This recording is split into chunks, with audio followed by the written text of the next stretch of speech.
So once you've got that emergency fund sorted, if you're holding more and more cash beyond that, it's really important to think about what that money is there for, what you want to do with it. Hello, everyone, and welcome back to the Personal Investor Podcast. I'm Ed Monk, and I'm joined today by Fidelity's Marianna Hunt to ask, how much saving is too much saving? Believe it or not, there can come a time when you've simply got too much held in cash at the expense of other, potentially more lucrative homes for your money. What are the signs that you are an oversaver? Before that, let me remind you that if you find this video useful or interesting, to please subscribe to the channel. Give us a like or leave a comment if you want to do that. And once you've subscribed, hit that bell icon at the top of the page to turn on notifications and make sure that you get new content as soon as it is released. That all said, Marianna, welcome along. How are you? I'm well, thanks. How are you, Ed? I'm good. Thank you. Now, to a lot of people, it's going to sound strange to say that you can save too much money. Savings normally are a good thing, after all. What do we mean in this context by oversaving, and when can it become a problem? I should obviously start off by saying that saving in itself is not inherently a bad thing. Everyone should have... It's a good thing. Yeah, everyone should have an emergency fund in cash they can use, say, if their car breaks down or their boiler breaks down.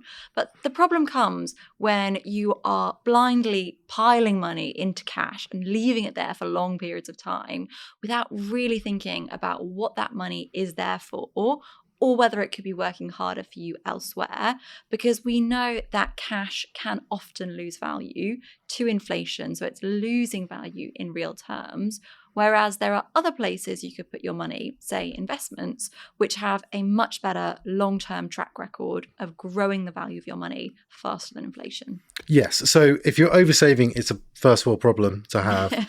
But as you say, it can mean your outcomes in your finances are less good than they potentially could be. Yeah. Okay, so we're going to go through a number of red flags that could mean you're falling into this oversaving trap that you've spoken about there. The first we have is that your savings begin to exceed the amounts that you need in an emergency. Explain that one for us, Marianna. Okay, so as I said before, everyone should have an emergency fund in cash they can call upon if they need to. And generally the rule of thumb is that that should be between 3 and 6 months worth of your usual spending. So once you've got that emergency fund sorted, if you're holding more and more cash beyond that, it's really important to think about what that money is there for, what you want to do with it. And this ultimately comes back to goals. So if you've got a goal that you're saving for that you're hoping to reach in the next 5 years, maybe that is saving for a wedding or a house deposit, then yes, the best home for that is probably going to be cash, because cash is stable. Yes, it doesn't have the best long-term growth potential, but the money in your bank account isn't going to be bouncing up and down from day to day. However, if you're saving for a goal that you think you're going to reach in 5 years or more, that's where investing can be really powerful and oversaving can potentially become dangerous, because over these long periods, history would suggest that investments have a much better chance of growing the value of your money and growing it faster than inflation than cash does. So by investing over these long periods, you give yourself a much better chance of reaching those long-term goals. Okay. Well, next up, one that I think a lot of people end up facing, and it's a good position to be in, but they are putting spare cash to use by paying off their mortgage more quickly. This is often where people turn if they don't have any other obvious routes for their money. It does sound a sensible thing to do, but why might that be a problem? Yeah, so overpaying the mortgage does feel like a very financially sensible thing to do, and often it is. But the potential red flag comes if you're putting all of your spare cash into overpaying the mortgage without ever really considering other alternatives and whether your money could be deployed differently. Because depending on your mortgage rate, investing could potentially deliver a better return than overpaying your debt. But big caveat here, obviously investment returns are never guaranteed, whereas when you're overpaying your mortgage, you do have the certainty that your debt is going down. Yeah, and it's going to depend on the rate of your mortgage, isn't it? If you happen to be on a very high, interest rate, maybe if paying down debt would allow you to bring that lower, that can be really sensible to do. And it's hard to talk in general terms, but a mortgage rate, maybe that's 4% these days, something like that. an investor would hope to get closer to what, 6, 7 more percent. Doesn't mean it's guaranteed, but those are the kinds of returns you can kind of have in your mind, right? But we should say on overpaying a mortgage, there is a psychological value, isn't there, to being free of that debt, and people value that as well. But sometimes it can mean you're mortgage free many, many years when you've got earnings still ahead of you that you could be paying off a mortgage, and then you're maybe investing later. Exactly. When it would be better to start that sooner. Exactly, because we know that the power of compounding comes from starting early. So the earlier you start, the easier it will be to generate those returns that you need, particularly when saving for something like retirement, where these are big sums involved. But if you start young, say in your 20s and 30s, it makes so much difference. Okay, well, the next up we have declining to invest your money because you're worried that you'll lose it, which is a reasonable worry to have, or you're unsure in some other way. Why is that sort of that worry and that lack of confidence to invest, why is that a sign of oversaving? So the thing here is differentiating between it being due to fear and it being due to a concerted strategy, because fear when investing is very normal. It is a scary thing. No one wants the value of their money to fall, but if your fear is so great that it's preventing you from even considering any alternative other than putting your money into cash, then that is potentially a red flag and could be harming, your long-term financial resilience. And the key thing here, it's not to just bite the bullet and invest all your money all at once. There are things you can do to make it less scary. For example, by, just putting in a little bit and building gradually, drip feeding your money in every month, say, £100 a month. Then you are building your confidence over time, and you're also smoothing out those lumps and bumps that you do see with the stock market by investing regularly. Yeah, and we've mentioned emergency funds. I mean, that can be a very effective way of actually worrying less about investments. Yeah. Because if you know that investments will fall in value, I mean, if you're going to invest, you need to take that on board. It's going to happen. But if history is any guide at all, those losses will be recovered in time. If you can afford to wait that out, so you might lose in the short term, but you can wait because you've got an emergency fund, you don't need to raid that invested money, you've got a much better chance of winning through your investments. So it's about sort of overcoming that fear, which might be rational, but a little bit of knowledge. I find when people hear these different strategies, they're actually way more on board with the risk that comes with investing, because they might not be hurt that much by it. Yeah. And obviously rule number one is just never invest money that you do need, because that's when the problems come. Indeed. Okay. The next red flag that we have, Marianna, is having money sat in low paying current accounts. So what is there to say on that one? Okay, well, sometimes oversaving is not deliberate. Sometimes it is simply down to inertia. I mean, we've probably all been there, right? Where the salary comes in, life gets busy, and that money just ends up sitting in your current account. And that can lead to these large sums of money sitting in very low interest accounts, maybe 0.1%. And this is often the worst option of all, because current accounts have some of the lowest interest rates on the market. Now, if you are potentially victim to that inertia problem, a really good thing to look at is automating your savings. Now, here you can set up a regular savings plan, maybe into a cash ISA if you're saving in cash, or stocks and shares ISA if you're happy to invest.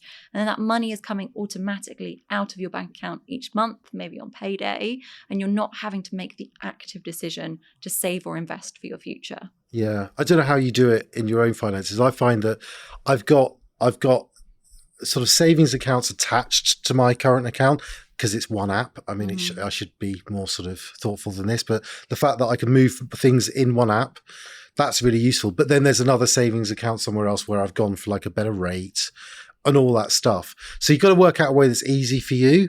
But I think a lot of people don't get on top of managing their money in that way that you suggest, just because it's a faff. Yeah. And actually, once you get past the faff, it should be dead easy, especially these days, right? Electronically, it's easy to do this stuff. Okay, some examples of oversaving are specific to people in retirement, aren't they?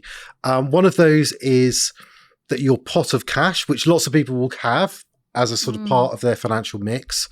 Many living in retirement will have that pot of cash keeps growing basically over long periods of time, and when perhaps they don't need it to be growing. That's a red flag, right?